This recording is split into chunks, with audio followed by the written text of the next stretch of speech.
Hey, welcome back. So we finally made it through 2020, and so now is a good opportunity to reflect on films that we enjoy from the previous year. So this is going to be my top 10 2020 list. And I have to stress that this is mine.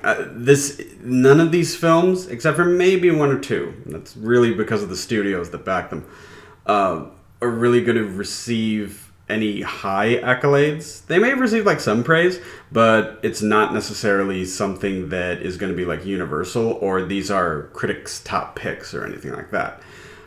These are just like movies that I enjoyed. I specifically picked movies on this list as movies that I saw, and I wanted, like, immediately I wanted to, like, others to watch them so we could talk about them, things like that. Like, I thoroughly enjoyed these movies. So this is going to be my top 10 of 2020, and this is going to be part one. I'm breaking this up into two parts. I'm trying to do things a little bit differently going forward. I'm going to try to be as efficient, I was going to say brief, but efficient as possible, and give recommendations with some of my thoughts a little bit more moving forward, but try to be more brief and to the point, because I tend to ramble. Go figure, a talking head on YouTube, right?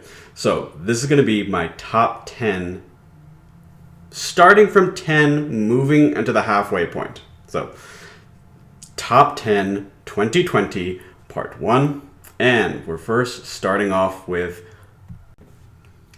Onward from Disney Pixar. I have 3 questions for anyone who may or may not have seen this film or may not have been on the fence about it. Do you like Pixar movies? Do you like Dungeons and Dragons? Do you like heartwarming, feel-good road trip movies about two brothers? Well, I do. Okay, like heartwarming road trip movies. That's a very, very specific niche, but it's out there. It's in the universe. All of these things were brought together in this film, and that really just goes to, like the culmination of why I enjoyed it so much. And once again, going for efficiency here. So Onward at number 10. Now, for number 9, The Challenge of Five Gauntlets by Len Kabasinski. Now, Len Kabasinski may not be someone that you're familiar with, but he is an independent filmmaker with a martial arts background who for several years has been making micro-budget action, horror, like those types of like movies. Challenge of Five Gauntlets is his latest film, and it's his best work to date. This is something akin to a globe-trotting adventure starring Kung Fu Indiana Jones.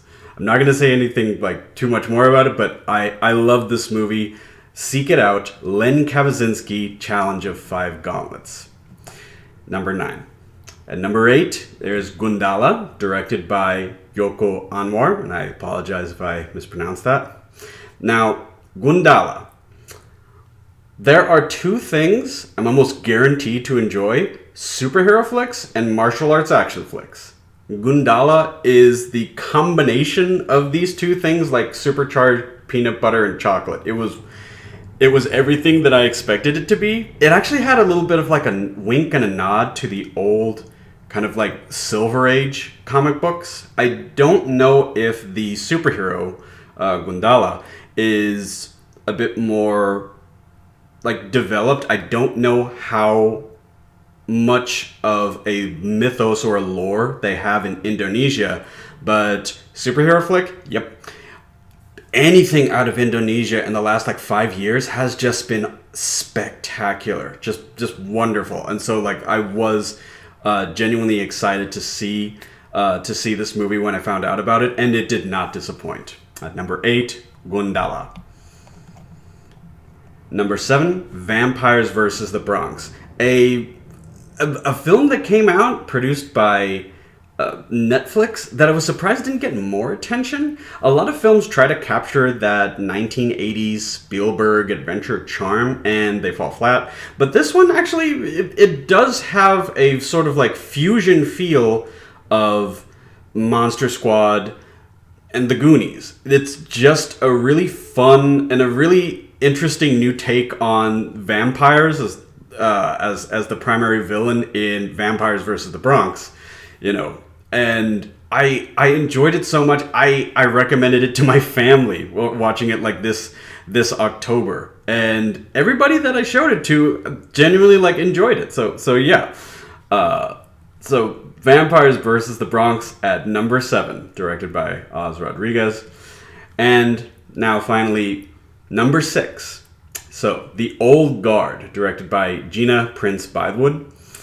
Freddie Mercury said it best: "Who wants to live forever?" Not Charlize Theron. But if you have no choice, you might as well be a superhero. So the movie is about a squad of immortal soldiers fighting evil around the world and being hunted by a mad scientist. Yes, please. I just like this.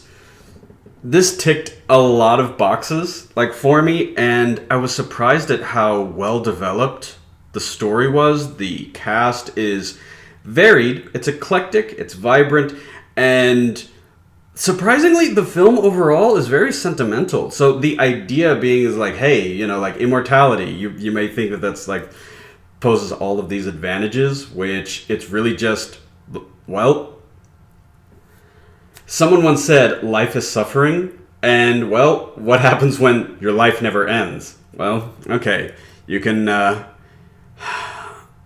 linger in a nigh never-ending quagmire of ongoing misery, or you could be a superhero. There we go. Like, this is the ideal grandchild to Highlander, and I saw it when it got some of its initial hype this last summer, and I'm a big action film junkie, and so I was expecting to be a little bit more sort of, I don't know, action movie snobbish about it, but it didn't really leave a lot of room for that. It really was much more enjoyable than I was expecting, and actually had a surprising amount of depth with regards to how it approached its characters. So these are my top 10 2020 part 1. I actually went a little bit longer than I was expecting, but part 2 is coming later this week. Are there any films that you saw this year that, you know, you really enjoyed and you recommended to people? Hey, mention them in the comment section. Like, you never know. You might inspire someone to, like, watch something that they missed out on in the first place. You know, kind of the whole point of doing this. So, anyways, thank you very much for joining me on Movie Ninja, and I hope you have a great rest of your day.